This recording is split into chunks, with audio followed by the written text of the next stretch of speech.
Subscribe કરજો Shri Harileela YouTube ચેનલને, bell icon દબાવજો વિડીયોના નોટિફિકેશન માટે. જય સ્વામિનારાયણ. જ્યારે સ્વામિનારાયણ ભગવાને સંપ્રદાયની ધર્મધુરા સંભાળી અને દેશાંતરમાં વિચરણ ચાલુ કર્યું, ત્યારે એભલ ખાચરના પ્રેમને વશ થઈને સ્વામિનારાયણ ભગવાન ગઢપુર રોકાણા. ગઢપુરમાં સ્વામિનારાયણ ભગવાને જન્માષ્ટમી, દશેરા, દિવાળી આદિ ઉત્સવ ખૂબ ધામધૂમથી ઉજવ્યા. ભક્તો ગઢપુરમાં ઉજવેલા ઉત્સવમાં ગામો ગામથી હરિભક્તો આવતા અને મહારાજના દર્શનનું સુખ લેતા. જ્યારે ઉત્સવ પૂર્ણ થાય ત્યારે ભક્તો પોતાના ગામ જવા તૈયાર થતા અને મહારાજને આજીજી કરતા કે હે પ્રભુ, તમે અમારે ગામ ક્યારે આવશો? અમારા ઘરે પધરામણી ક્યારે કરશો?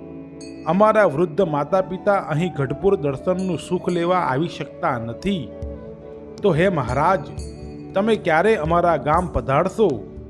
ભક્તો આ વાત સાંભળી શ્રીજી મહારાજ કહેતા કે હે ભક્તો, અમે તમને વચન આપીએ છીએ કે અમે તમારે ગામ જરૂર આવશું. ભક્તો થોડા દિવસ બાદ શ્રીજી મહારાજ ગઢપુરથી વિદાય લઈ રહ્યા છે. ત્યારે ગઢપુરના દરબાર એભલ ખાચર ખૂબ જ દુઃખી થાય છે. દાદા ખાચર આદિકને જ્યારે ખબર પડે છે ત્યારે તેઓ ચોધાર આંસુએ મહારાજને આજીજી કરે છે કે હે મહારાજ, અત્યાર સુધી તમે અમોને આપેલા ઘણા સુખ દીધા અને હવે શા માટે તમે ગઢપુર છોડી જવાની વાત કરો છો?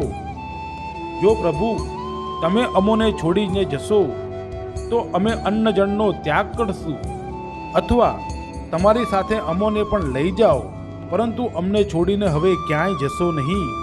આ વાત સાંભળીને શ્રીજી મહારાજ બોલ્યા કે હે એભલ ખાચર, હું તમારા પ્રેમને વશ થયો છું, એટલે સદાય તમારે ત્યાં જ રહીશ અને બીજે હું મહેમાનની જેમ જ જઈશ.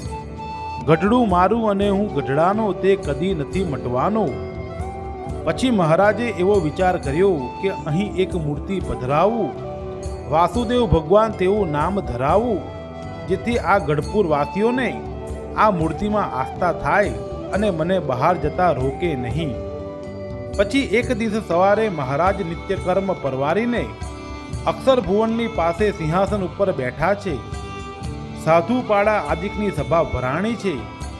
એભલ ખાચર મહારાજને પગે લાગીને સભામાં બેઠા. ભક્તો તે વખતે કાર્યાણીથી દેહા ખાચર પણ સભામાં આવ્યા. તે જ વખતે મહારાજની ઈચ્છાથી ત્યાં એક આશ્ચર્યકારક વાત બની. પરદેશથી કોઈ મૂર્તિ બનાવનાર સલાટ સભામાં આવ્યો. તેની પાસે બે મૂર્તિઓ હતી. એક મૂર્તિ ચતુર્ભુજ રૂપે હતી અને બીજી શેષ નારાયણની નાની મૂર્તિ હતી. થોડી વારે શિલ્પીએ મહારાજના દર્શન કર્યા અને મહારાજને કહ્યું કે મારે આ બંને મૂર્તિઓ વેચવાની છે. હું સ્નાન માટે બહાર જાઉં છું, પછી આપણે આ મૂર્તિઓની કિંમત કરીએ. ભક્તો આવું કહીને શિલ્પી મહારાજને પ્રણામ કરીને ગયો. પછી તે શિલ્પી પાછો ન આવ્યો.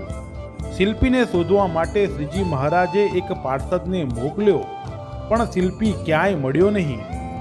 પછી દાદા ખાચર આદિક ભક્તોએ મહારાજને પૂછ્યું કે હે મહારાજ, આ બંને મૂર્તિઓ બહુ જ સરસ છે, આને કોણ મૂકી ગયું હશે? પછી શ્રીજી મહારાજ બોલ્યા કે આ મૂર્તિ તો અમારી છે, અમારું પોતાનું સ્વરૂપ છે. તમારો પ્રેમ જોઈને અક્ષરધામના મુક્તો આ મૂર્તિને મૂકવા આવ્યા હતા. ભક્તો ગઢપુરમાં આવેલી વાસુદેવ નારાયણની મૂર્તિ પૃથ્વીના કોઈ કારીગરે બનાવેલ નથી. તે મૂર્તિ અક્ષરધામના મુક્ત મૂકી ગયા છે તેવું હરિલીલામૃત ગ્રંથમાં પણ લખ્યું છે. શ્રીજી મહારાજે કહ્યું કે આ અક્ષરધામના મુક્ત આ વાસુદેવ નારાયણની મૂર્તિ મૂકી અને ઉન્મત્ત ગંગામાં સ્નાન કરી ફરી અક્ષરધામમાં જતા રહ્યા છે. ભક્તો આ વાત સાંભળીને એભલ ખાચર આદિક હરિભક્તો ખૂબ જ રાજી થયા અને ત્યારબાદ શ્રીજી મહારાજે એભલ ખાચરને કહ્યું કે આ તમારો ઉત્તરા દરબારનો ઓરડો છે, તેમાં આ મૂર્તિની સ્થાપના કરવી છે. પછી રામચંદ્ર જોશી પાસે મુહૂર્ત જોડાવ્યું અને વિક્રમ સંવત 1862ના ફાગણ સુદ ત્રીજને શુક્રવારનું મુહૂર્ત આવ્યું.